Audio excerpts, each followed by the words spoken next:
Hello guys, in today's video I'm gonna show you how to fix Minecraft. Looks like something went wrong error. It's easy. If you want to fix it, click here and then click apps and features. Now now type here Minecraft launcher and then go to advanced options. Scroll down until you find here this one, reset, and here click repair and then go to Windows update settings. Make sure to install all the updates that you can find here. Just click check for updates and install all the updates.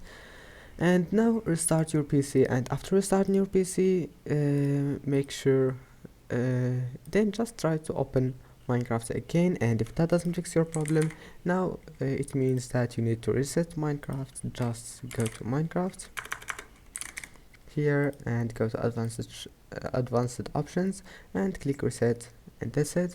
Don't forget to like and see you in the next video.